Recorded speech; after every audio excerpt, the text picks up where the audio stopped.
Notre Père qui est dans les cieux, merci pour ce moment que tu nous accordes de pouvoir examiner les Écritures. Nous parlons de toi, Père, nous n'avons aucune connaissance et nous voulons que ton esprit, seul au nom de Jésus-Christ, puisse nous accompagner dans toute la vérité. Père, parle à notre place, nous t'avons prié dans le nom puissant de Jésus-Christ de Nazareth. Amen.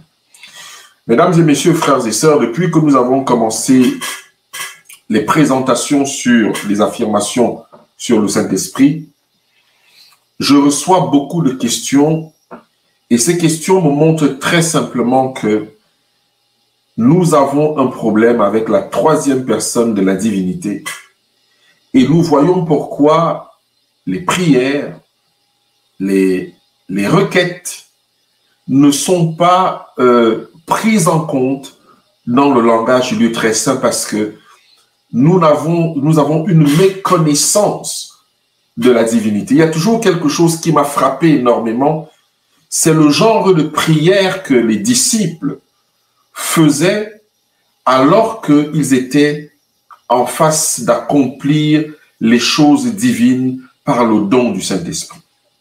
Ce ne sont pas des personnes qui parlaient longtemps, ce ne sont pas des personnes qui priaient longtemps. Quelle est cette différence entre eux et nous? Et pourtant, nous avons plus qu'ils en avaient aujourd'hui. Si nous essayons de faire du pas à pas, presque du mot à mot, sur la compréhension de la divinité, parce que l'Éternel est en train de se révéler comme la divinité est constituée, parce que nous arrivons à la fin de toute chose.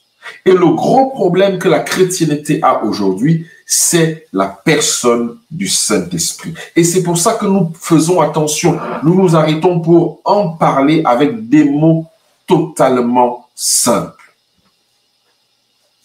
Mon frère, ma sœur, nous en parlons avec les mots totalement simples. Je l'ai dit aujourd'hui et je remercie une fois de plus mon bien-aimé frère Jean-Daniel de Haïti qui a participé totalement à la présentation de ce sujet. Le Saint-Esprit, est-ce une seule et même personne que le Christ? Et je vous invite déjà à voir justement les prétextes que les frères et sœurs soulèvent justement en notre rencontre pour dire que le Saint-Esprit est Jésus lui-même ou est l'Esprit de Jésus lui-même. Alors le premier prétexte, c'est bien celui-ci. Jean 14, verset 19. Encore un peu de temps, et le monde ne me verra plus, mais vous me verrez, car je vis, et vous vivrez aussi. Ça, c'est l'un des prétextes. Mais le deuxième est là aussi, hein? Jean 14, verset 18 à 20. Je ne vous laisserai pas seul. Excusez-moi. Désolé, excusez-moi un instant, s'il vous plaît.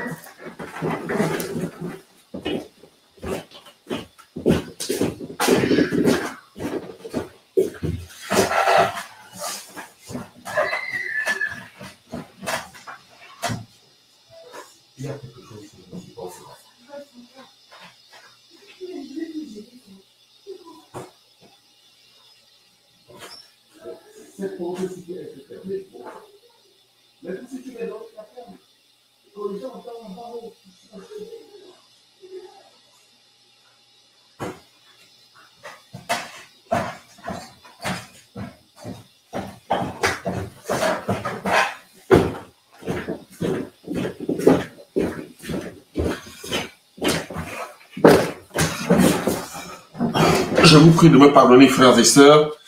Il fallait régler un problème des enfants parce que nous restons quand même des responsables de famille, des pères d'enfants.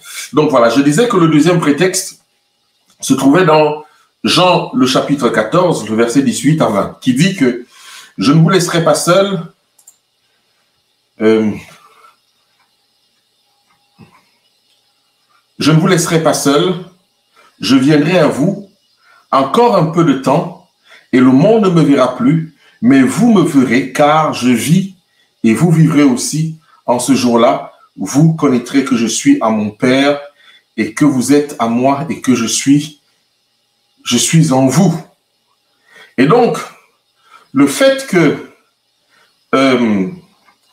Jésus dise que je suis en vous, donne un prétexte disant qu'effectivement, s'il dit que je suis en vous, alors ce n'est pas quelqu'un d'autre, c'est toujours Jésus lui-même parce qu'il dit « car je suis en vous ». Alors nous avons un autre prétexte qui est totalement aussi souvent cité, 2 Corinthiens 3, le verset 17, qui dit « Or le Seigneur, c'est l'Esprit.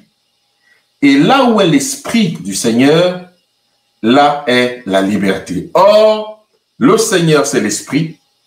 Et là où est l'Esprit du Seigneur, là où est la liberté.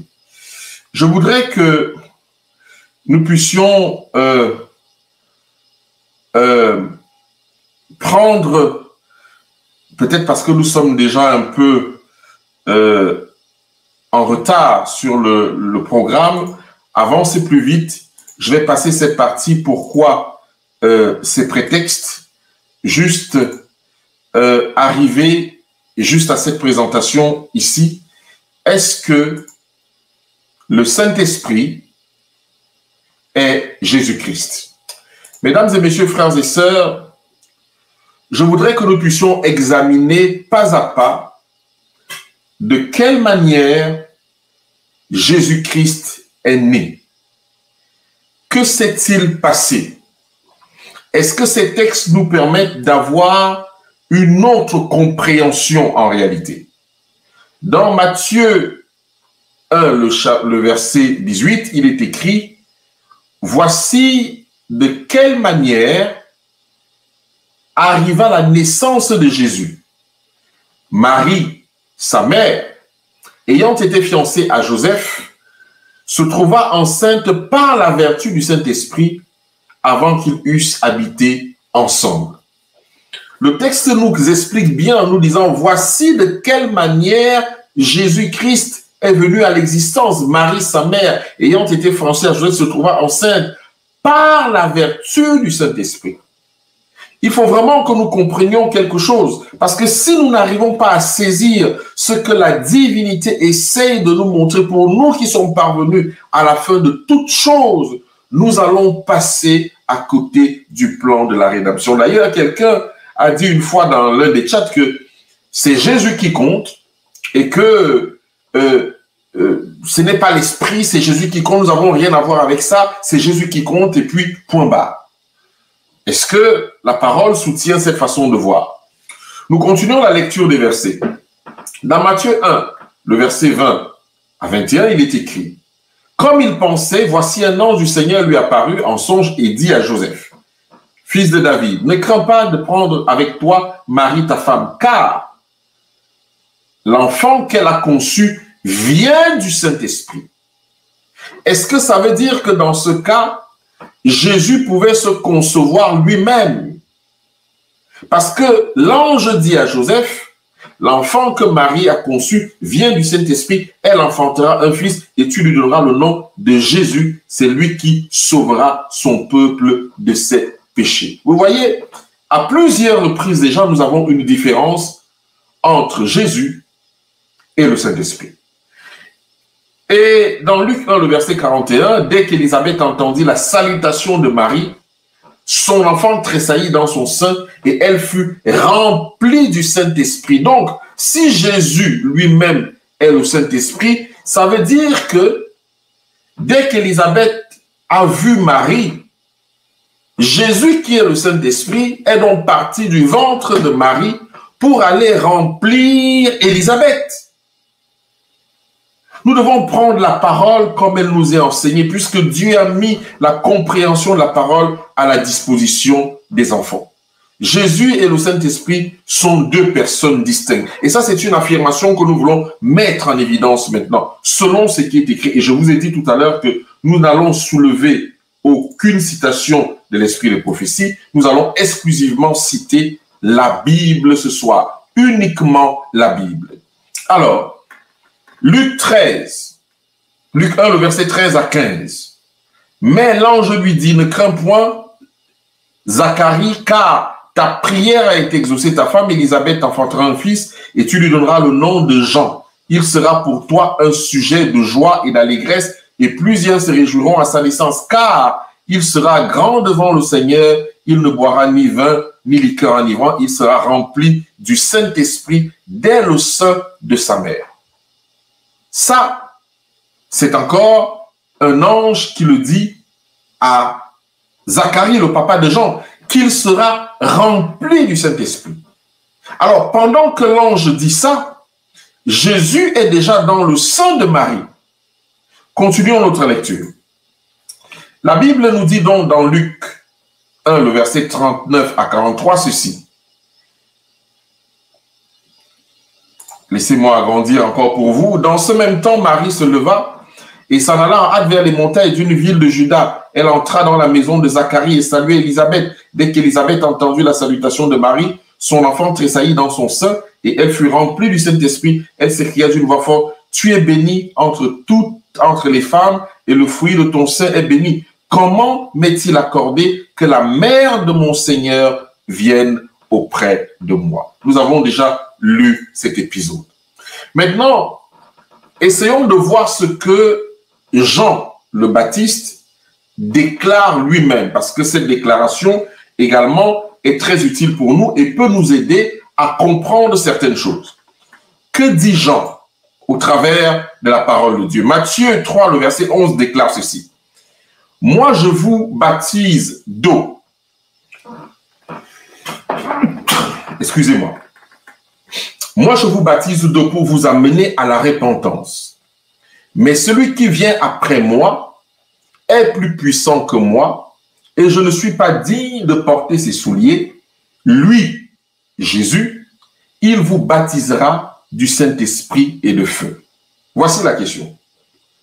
Si Jésus baptise des gens, vous et moi, de lui-même, si c'est Jésus qui est le Saint-Esprit lui-même, et le texte ne dit pas que il vous baptisera, le texte dit c'est comme si le texte parlait un peu comme un certain présent, qu'il va le faire pendant qu'il est encore là.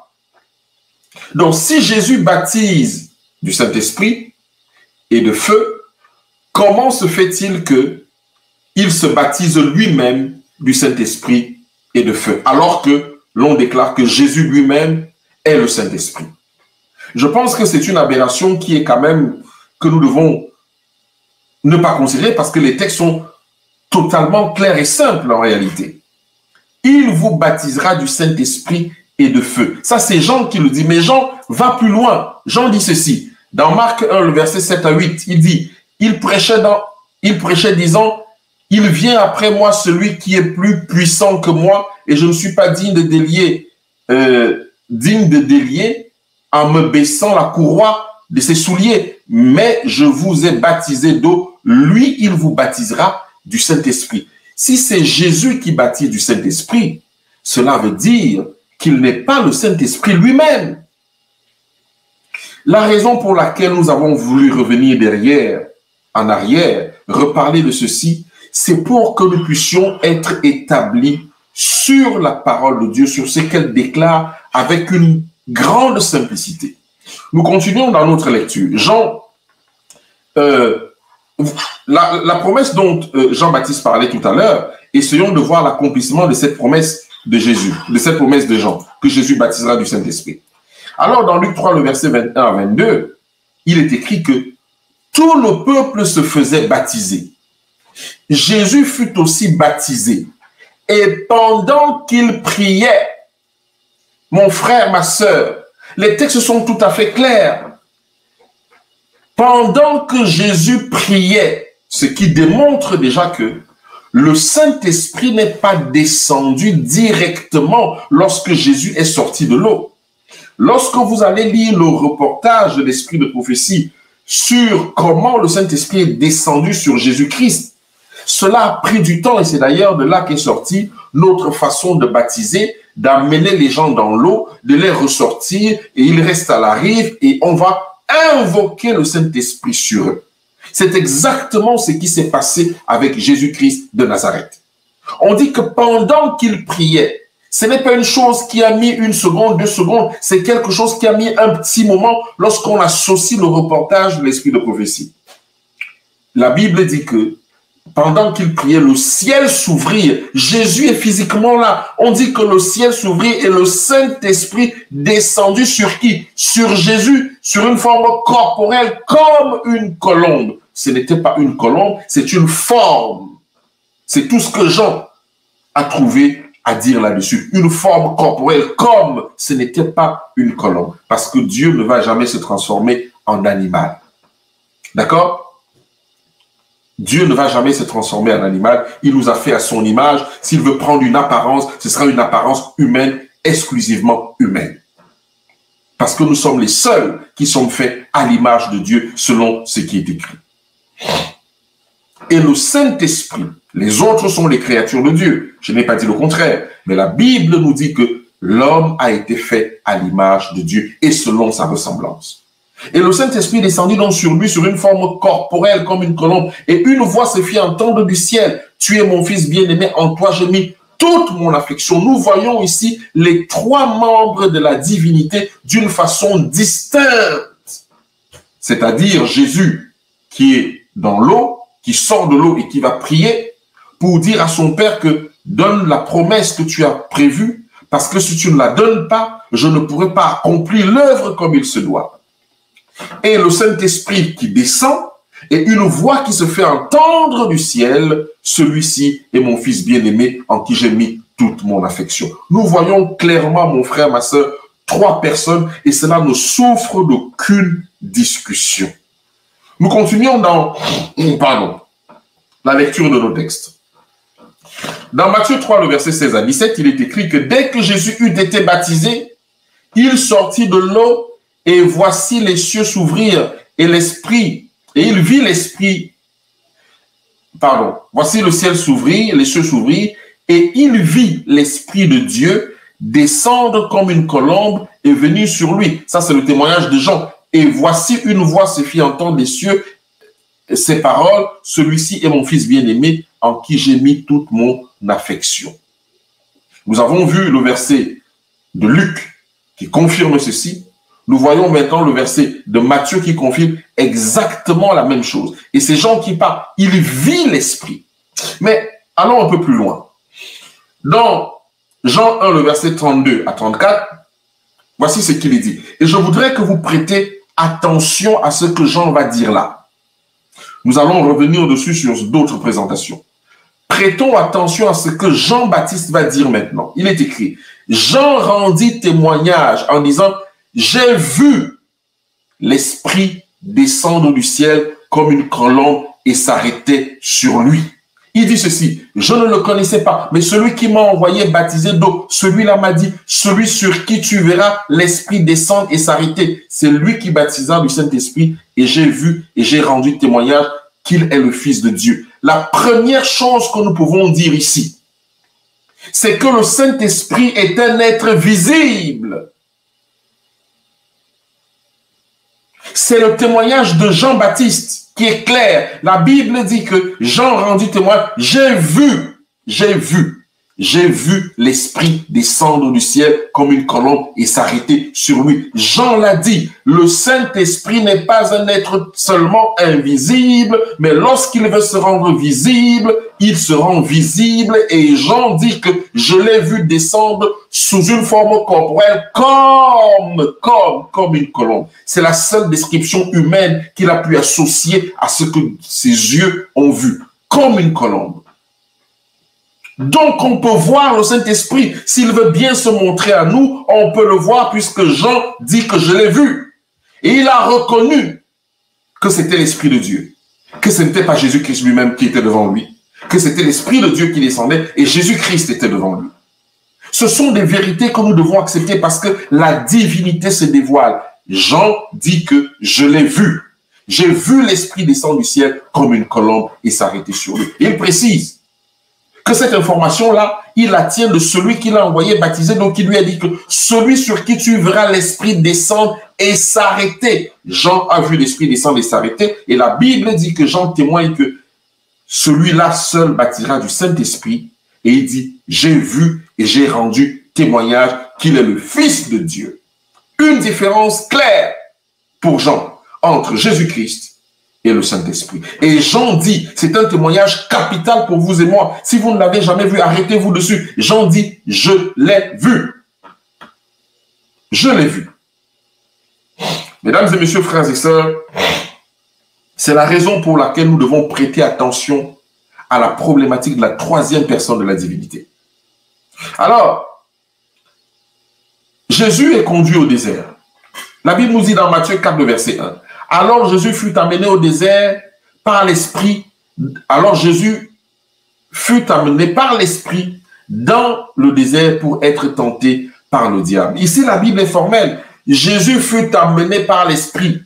Si Jésus lui-même était le Saint-Esprit, il ne se serait pas amené lui-même. Et si c'est son esprit à lui ne l'aurait pas amené lui-même dans le désert.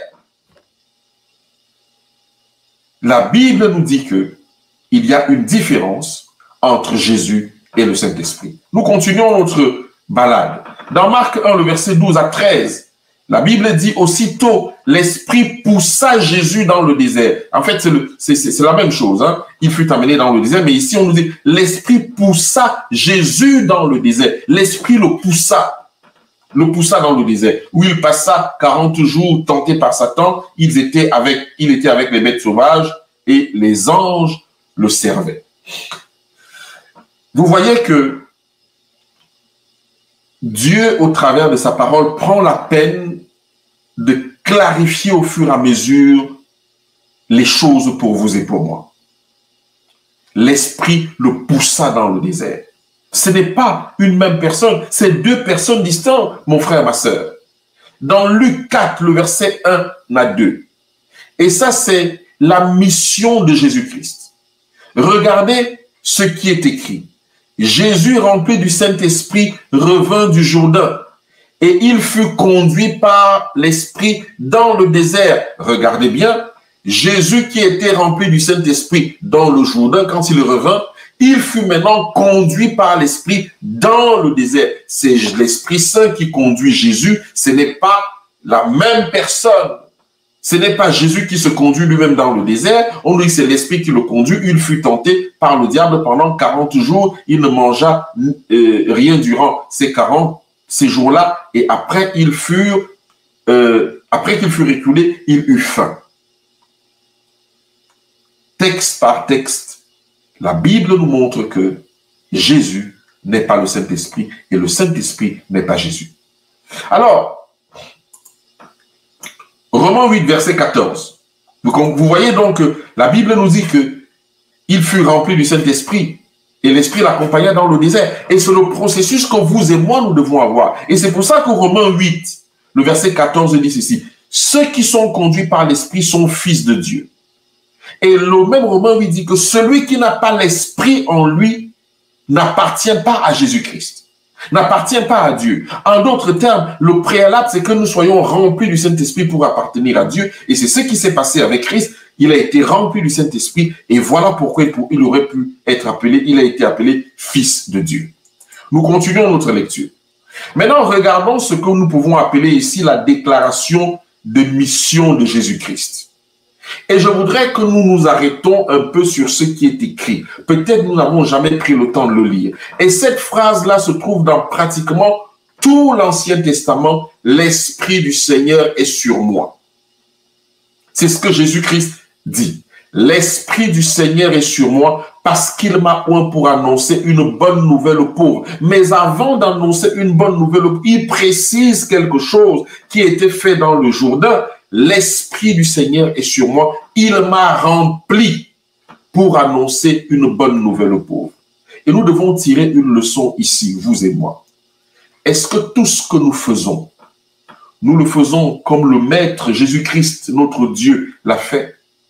Il nous a dit que pour qu'il puisse le faire, l'Esprit du Seigneur était sur lui. Comme les apôtres, comme les prophètes de l'Ancien Testament disaient, l'Esprit du Seigneur est sur moi. Il me transporta dans une montagne, il me transporta dans un désert, il me transporta à tel endroit. Jésus dit exactement la même chose. L'Esprit du Seigneur est sur moi. Ce qui montre encore ici que pour accomplir les choses de l'œuvre de Dieu, pour accomplir la mission du Seigneur, nous devons être remplis de l'Esprit. Et regardez ce qu'il est écrit. c'est qu'il est dit, parce qu'il m'a oint pour annoncer une bonne nouvelle aux pauvres. Vous pouvez annoncer une bonne nouvelle à quelqu'un aujourd'hui, mais si ce n'est pas l'Esprit de Dieu qui vous donne cette capacité, la nouvelle ne sera pas bonne pour cette personne. Il m'a envoyé pour guérir. Combien de prières nous faisons des mois, des années sans qu'il y ait de guérison et nous disons que la volonté de Dieu soit faite. Non! Lorsque Jésus-Christ priait, il y avait des guérisons. Ça ne tardait pas. Lorsque les disciples priaient, il y avait des guérisons. Ça ne tardait pas. Ceux qui ont le cœur brisé, notre rôle, c'est d'apprivoiser ces cœurs brisés au nom de Jésus-Christ, pas de les détruire. Et nous le faisons parce que nous n'avons pas l'Esprit du Seigneur sur nous. Beaucoup de personnes veulent la délivrance, mais où sont ceux qui sont remplis de l'Esprit pour délivrer ceux qui sont en souffrance? Des dizaines d'années, les gens souffrent des mêmes choses, des couches de nuit, de la sorcellerie, de toutes sortes d'activités spirituelles. Où sont ceux qui sont remplis de l'Esprit? Et c'est pour ça que dans nos églises, c'est très compliqué. Parce qu'il y a des gens qui souffrent énormément et qui n'ont pas de délivrance à cause de cette première fois, l'Esprit du Seigneur est sur moi. Nous avons les aveugles, spirituels et physiques. Nous avons les opprimés. Que faisons-nous de ce que Jésus nous a laissé? En tout cas, ici, nous voyons qu'il est distinct du Saint-Esprit. Et c'est le même verset qui est dans la même citation qui est dans Ésaïe 61, le verset 1. Dans Matthieu 12, le verset 18, il est écrit « Voici mon serviteur que j'ai choisi, mon bien-aimé en qui mon âme a pris plaisir. Je mettrai mon esprit sur lui et il annoncera la justice aux nations. » Vous voyez encore ici clairement le Saint-Esprit est distinct de Jésus-Christ. Parce que la Bible dit que je mettrai mon esprit, ce qui s'est passé dans le journal, en lui et il annoncera la justice aux nations. Regardez comment Jésus tressaillit de joie par le Saint-Esprit. Pour ceux qui disent que c'est toujours la même personne. Dans Luc 10, le verset 21, la Bible déclare en ce moment même, Jésus tressaillit de joie par le Saint-Esprit. Mais il aurait pu tressaillir de joie lui-même si, justement, il était lui-même le Saint-Esprit.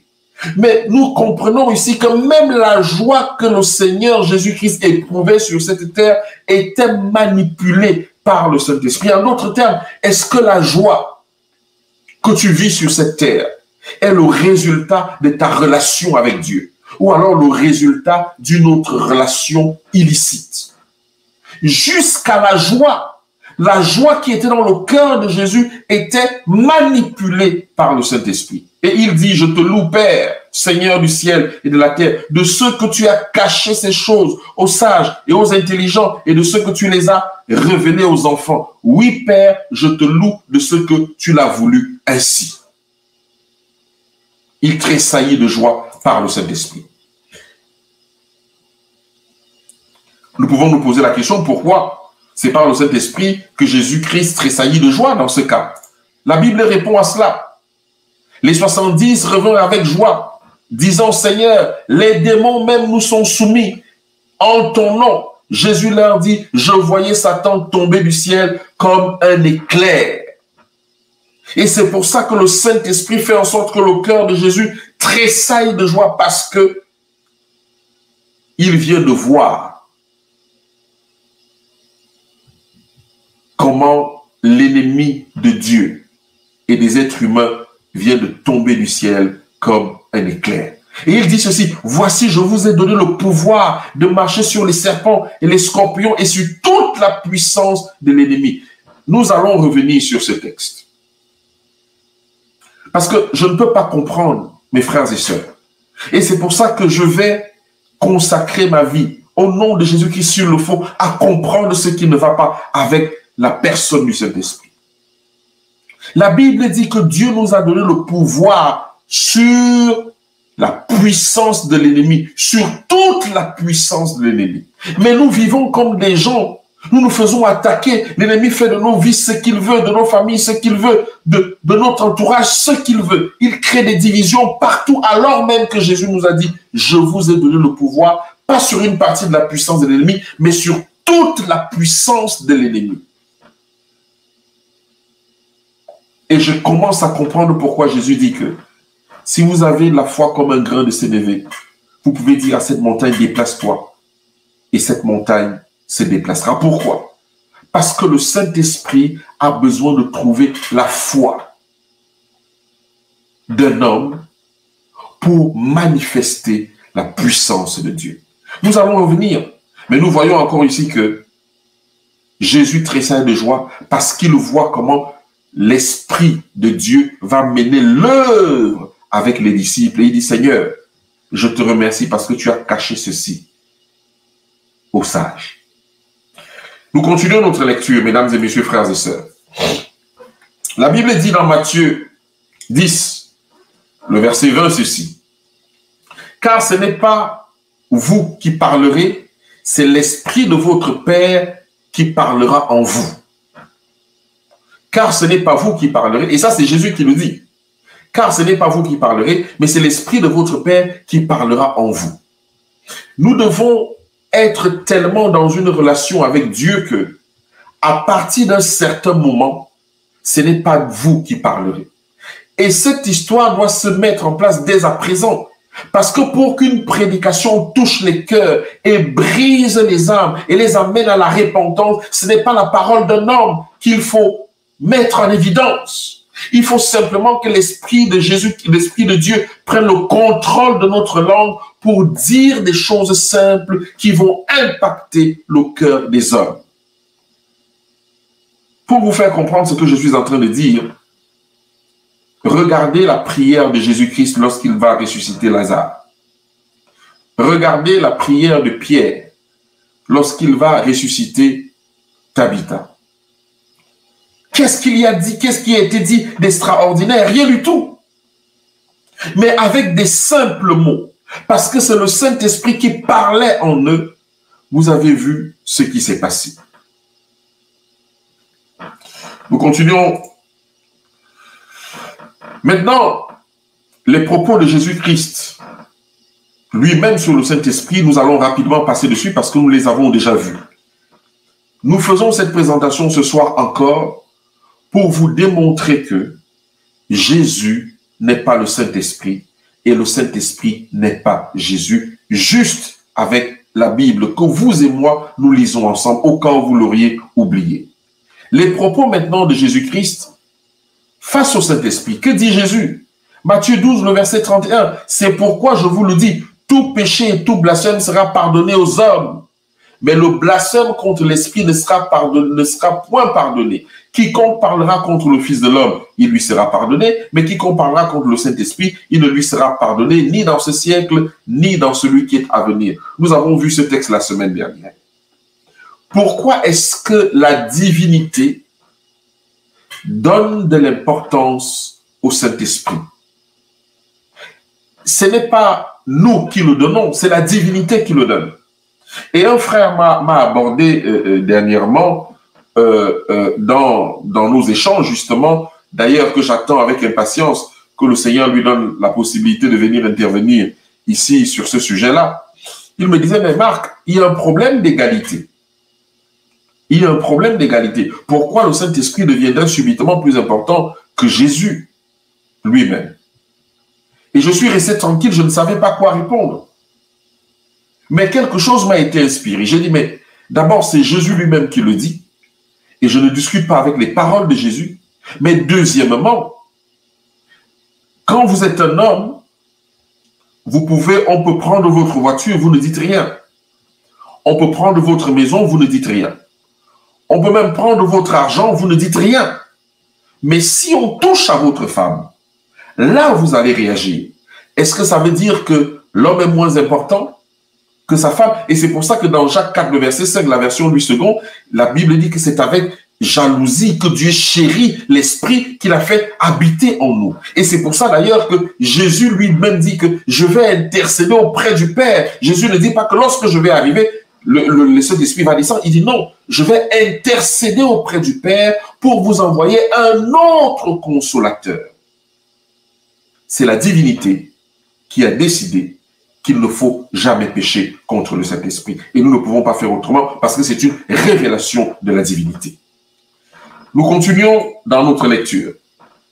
Luc 12, le verset 10, nous l'avons vu, et quiconque parlera contre le Fils de l'homme, il lui sera pardonné, mais celui qui blasphémera contre le Saint-Esprit, il ne lui sera point pardonné. Nous sommes déjà d'accord et nous voyons ici que si on pêche contre le Fils, on est pardonné, et contre l'Esprit, on n'est pas pardonné, cela veut dire que ce n'est pas une seule et même personne. Ce n'est pas une seule et même personne. Nous avons encore quelques slides à voir, je vais essayer d'aller vite. La nouvelle naissance, Jean 3, 5 à 6. Jésus répondit, en vérité, je te le dis, si un homme ne naît d'eau et d'esprit, il ne peut voir le royaume de Dieu. Ce qui est né de la chair est chair, ce qui est né de l'esprit est esprit. Nous continuons. Le rôle de Jésus et du Saint-Esprit.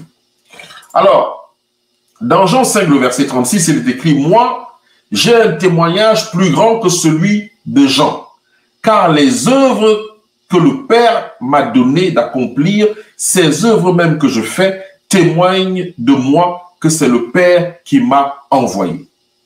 Le rôle de Jésus, c'est de rendre témoignage aux œuvres du Père. Parce qu'il dit que ce qu'il dit, il le dit comme le Père lui a demandé de le dire.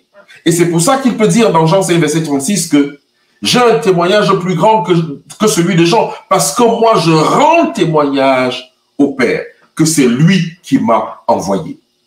Et dans Jean 17, le verset 4 à 6, la Bible dit, je t'ai glorifié sur la terre, j'ai achevé l'œuvre que tu m'as donnée à faire, j'ai fait connaître ton nom aux hommes que tu m'as donnés au milieu du monde, ils étaient à toi et tu me les as donnés et ils ont gardé ta parole. Le rôle de Jésus-Christ sur cette terre, c'est de rendre témoignage au Père.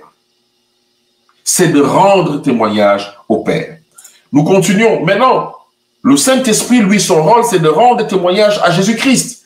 Et c'est pour ça qu'il est écrit dans Jean 15, verset 26, « Quand sera venu le consolateur, que je vous enverrai de la part du Père, l'Esprit de vérité qui vient du Père, il rendra témoignage de moi. » Jésus rend témoignage au Père, deux rôles bien distincts. Le Saint-Esprit rend témoignage à Jésus, et ici c'est Jésus qui le dit, « Le Saint-Esprit rendra témoignage de moi. » Mon bien-aimé frère, ma bien-aimée sœur, Jésus n'est pas le Saint-Esprit. Et le Saint-Esprit n'est pas Jésus. Le Saint-Esprit n'est pas Jésus qui revient sous une autre forme. Parce qu'il nous a dit que je vous enverrai un autre consolateur, je vais intercéder auprès du Père. La Bible continue à nous dire dans Jean 16, le verset 12 à 15, « J'ai encore beaucoup de choses à vous dire, mais vous ne pouvez pas les porter maintenant. Quand le consolateur sera venu, l'Esprit de vérité, il vous conduira dans toute la vérité, car il ne parlera pas de lui-même. » Pourquoi voulez-vous que l'Esprit parle de lui-même? Mais il dira tout ce qu'il aura entendu et il vous annoncera les choses à venir. Il me glorifiera parce qu'il prendra de ce qui est à moi et vous l'annoncera. Tout ce que le Père a est à moi. C'est pourquoi j'ai dit qu'il prendra de tout ce qui est à moi et qu'il vous l'annoncera. Le rôle du Saint-Esprit, ce n'est pas parler de lui-même. Il ne parlera jamais de lui-même, il parlera toujours du Christ. Le rôle du Christ est de venir glorifier le sacrifice que le Père a fait en acceptant que son Fils unique vienne sur cette terre pour te sauver, toi et moi.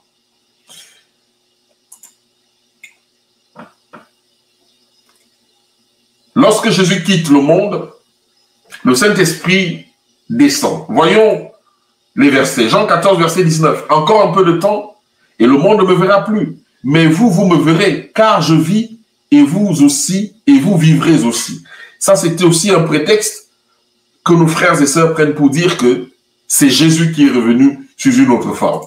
Alors, Jean 16, le verset 16, « Encore un peu de temps, et vous ne me verrez plus, puis encore un peu de temps, et vous me verrez parce que je vais au Père. » Continuons notre lecture, Jean 16, le verset 18. « Je suis sorti du Père, et je suis venu dans le monde. Maintenant, je quitte le monde, et je m'en vais au Père. » C'est ce que Jésus nous dit. Jean 17, le verset 11 à 13 dit, « Je ne suis pas dans le monde, je ne suis plus dans le monde, et ils sont dans le monde, et je vais à toi, Père Saint. Garde en ton nom ce que tu m'as donné, afin qu'ils soient un comme nous. Lorsque j'étais avec eux dans le monde, je les gardais en ton nom. J'ai gardé ceux que tu m'as donnés, et aucun d'eux n'est perdu, sinon le fils de la perdition, afin que l'écriture fût accomplie. Et maintenant je vais à toi, et je dis ces choses dans le monde, afin qu'ils aient en eux ma joie parfaite. Donc Jésus déclare clairement qu'il part du monde, qu'il a accompli la mission. Maintenant, l'Esprit est envoyé dans le monde. Jean 14, versets 16 à 17, qui n'est pas Jésus lui-même. Et moi, je prierai le Père, et il vous donnera un autre consolateur. Nous ne sommes ici qu'en train de lire, mes bien-aimés frères, mes bien-aimées sœurs, simplement la parole de Dieu. La Bible est claire. Et moi, je vais prier le Père, et il vous donnera un autre consolateur, afin qu'il demeure éternellement avec vous, l'Esprit de vérité que le monde ne peut recevoir parce qu'il ne le voit point. Regardez bien la nuance ici. L'Esprit de vérité que le monde ne peut recevoir parce qu'il ne le voit point et ne le connaît point. Voilà le problème du monde. Le monde ne peut le recevoir parce qu'il ne le voit point. Souvenez-vous, Jean a dit que j'ai vu l'Esprit. Parce qu'il ne le voit point et ne le connaît point. Mais regardez ce que Jésus dit. Mais vous le connaissez, car il demeure avec vous et il sera en vous. Et nous allons nous poser la question, pourquoi les disciples savaient faire la différence entre Jésus-Christ et le Saint-Esprit dans leur parcours? Regardez bien les textes et nous allons les refaire ensemble. Vous allez voir comment, lorsque c'est Jésus, les apôtres, les disciples disent Jésus. Mais lorsque c'est le Saint-Esprit, ils disent clairement le Saint-Esprit. Pourquoi avait-il cette connaissance? Parce que Jésus lui-même leur dit, mais vous le connaissez, car il demeure avec vous et il sera en vous. Deux choses. Il demeure avec vous, comme dire autour de vous, partout où vous êtes, mais en plus, il sera en vous. Vous voyez? C'est l'œuvre du Saint-Esprit. Alors la Bible dit encore dans Jean 16, versets 7 à 8, « Cependant, je vous dis la vérité, il vous est avantageux que je m'en aille, car si je ne m'en vais pas, le consolateur ne viendra pas. » Donc ça ne peut pas être Jésus lui-même, puisqu'il dit que si je ne m'en vais pas, le consolateur ne viendra pas. Mais si je m'en vais, je vous l'enverrai.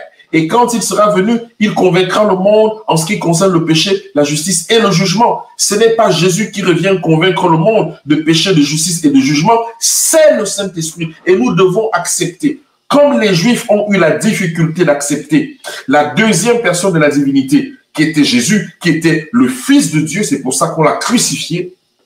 Les hommes modernes d'aujourd'hui refusent d'accepter la troisième personne de la divinité. Et si même ils acceptent, il rend son œuvre et son témoignage, il rend de son œuvre et son témoignage incompréhensibles. Accomplissement, mais justement, de cette promesse. Dans l'Apocalypse 5, le verset 6 à 8, la Bible déclare « Et je vis au milieu du trône 4 êtres vivants et au milieu des vieillards, un agneau qui était là comme immolé. Il avait 7 cornes et 7 yeux, qui sont les 7 esprits de Dieu envoyés par toute la terre. Il vint et prit le livre dans la main droite et de celui qui était assis sur le trône. Quand il eut pris le livre, les 4 êtres vivants et les 24 vieillards se prosternaient devant l'agneau, tenant chacun une harpe et des coupes d'or remplies de parfums, qui sont les prières des saints. » Beaucoup de personnes m'ont dit que ils n'ont pas vu plusieurs trônes dans la vision que donne Jésus-Christ du royaume des cieux, là où s'exerce le jugement. Je vais revenir sur cette question parce que Jésus l'a dit que il fera asseoir sur son trône ceux qui ont vaincu, comme lui-même a vaincu, et il s'est assis sur le trône de son Père. Pas sur son trône, mais sur le trône de son Père. Mais nous allons revenir dessus aussi. Mais nous voyons que même dans la vision de l'Apocalypse, nous voyons que le Saint-Esprit est là parce qu'on nous parle ici des 7 esprits de Dieu qui parcourent toute la terre. Nous y reviendrons, c'est un détail. Je ne voulais pas vous prendre la tête avec ça. Et dans Acte 2, le verset 2 à 4, il est écrit, et tout à coup, il vint du ciel un bruit, la promesse du Saint-Esprit qui vient sur terre, sur les hommes, comme celui d'un vent impétueux, et remplit toute la maison où ils étaient assis. Des langues semblables à des langues de feu leur apparurent, séparées les unes des autres, et se posaient sur chacun d'eux. Ils furent tous remplis du Saint-Esprit, et se mirent à parler en d'autres langues, selon que l'Esprit leur donnait de s'exprimer. Lorsque nous allons avancer sur nos études sur le Saint-Esprit, nous serons obligés de nous arrêter également dans cet épisode pour nous montrer quelque chose. Et nous allons parler également du baptême de l'Esprit. Qu'est-ce qui se passe lorsque la divinité atteste que votre repentance est authentique et que vous recevez le baptême du Saint-Esprit? Nous allons voir réellement ce qui se passe. Parce que la divinité ne vient pas dans son temple les mains vides. C'est pour ça qu'on nous parle des langues de feu qui furent séparées des unes et se posaient sur chacun d'eux. Et ils furent tous remplis du Saint-Esprit et ils se mirent à parler en d'autres langues selon que l'Esprit leur donnait de s'exprimer. Pas selon qu'ils voulaient s'exprimer eux, mais selon que l'Esprit leur donnait de s'exprimer. Car la Bible déclare, l'Esprit distribue les dons à qui il veut et comme il le veut. La promesse se réalise, le Saint-Esprit vient sur terre, il commence à remplir les 120 disciples qui sont dans la chambre haute. Et bien sûr ici, ce n'est pas Jésus-Christ qui revient sous une autre forme pour remplir les disciples, puisqu'il nous l'a déjà dit à l'avance que ce n'est pas lui-même qui revient, c'est un autre consolateur. Je voudrais avancer parce que j'ai déjà pris beaucoup de temps. Jésus dit, dans Jean 14, verset 6, Jésus lui dit, « Je suis le chemin, la vérité et la vie, nul ne vient au Père que par moi. » Et tandis que le Saint-Esprit nous conduit dans la vérité et la vie, et Jean 16, verset 13 nous dit, « Quand le consolateur sera venu, l'Esprit de vérité, il vous conduira dans toute la vérité. » Peut-être que vous n'avez pas suivi la nuance. Jésus est le chemin et la vérité. Le Saint-Esprit nous conduit dans le chemin et dans toute la vérité. Il ne parlera pas de lui-même. Nous sommes presque à la fin, mon bien-aimé frère. Romains 5, le verset 5 dit ceci. « Or, l'espérance ne trompe pas, parce que l'amour de Dieu est répandu dans nos cœurs par le Saint-Esprit qui nous a été donné. » L'espérance ne trompe pas. Dans Apocalypse 18, verset 23, il est écrit que la lumière de la lampe ne brillera plus chez toi et la voix de l'époux et de l'épouse ne sera plus entendue chez toi parce que tes marchands étaient les grands de la terre, parce que toutes les nations ont été séduites par tes enchantements. La lumière de la lampe, c'est le Saint-Esprit, Apocalypse 4, verset 5. L'époux, c'est Jésus-Christ, Éphésiens 5, verset 25. Et l'épouse, c'est l'Église, Éphésiens 5. Et je voudrais venir m'arrêter juste ici pour lire Apocalypse 22, le verset 17. Et l'Esprit et l'épouse disent, viens. Mais si l'Esprit, c'est Jésus lui-même, donc on est en train de me dire que c'est Jésus lui-même qui dit à Jésus, viens. Mais non, le texte d'Apocalypse 22, le verset 17 dit, l'Esprit et l'épouse, c'est-à-dire le Saint-Esprit et l'Église disent à Jésus, viens. Parce que le rôle du Saint-Esprit sur la terre, c'est de préparer à nouveau l'épouse pour son époux. Et c'est pour ça que l'épouse et l'Esprit peuvent, lorsqu'ils sont déjà prêts tous les deux, peuvent dire au Seigneur Jésus-Christ, viens. Et que celui qui entende dise, viens. Et que celui qui a soif vienne. Et que celui qui veut prenne de l'eau de la vie gratuitement. Mon bien-aimé frère, ma bien-aimée sœur, il n'y a pas de texte qui nous donne l'impression dans la Bible de penser que Jésus-Christ est le Saint-Esprit. Il n'y a pas de texte dans la Bible qui nous donne l'impression de penser que le Saint-Esprit est Jésus-Christ. Parce que les textes sont clairs. C'est la divinité qui se dévoile pour la fin de l'histoire de l'humanité. La Bible déclare dans Apocalypse 22, verset 16, « Moi, Jésus, j'ai envoyé mon ange pour attester de ces choses dans les églises. Je suis le rejeton et la postérité de David, l'étoile brillante du matin. Et l'esprit et l'épouse disent, viens. Et que celui qui entend dise, viens.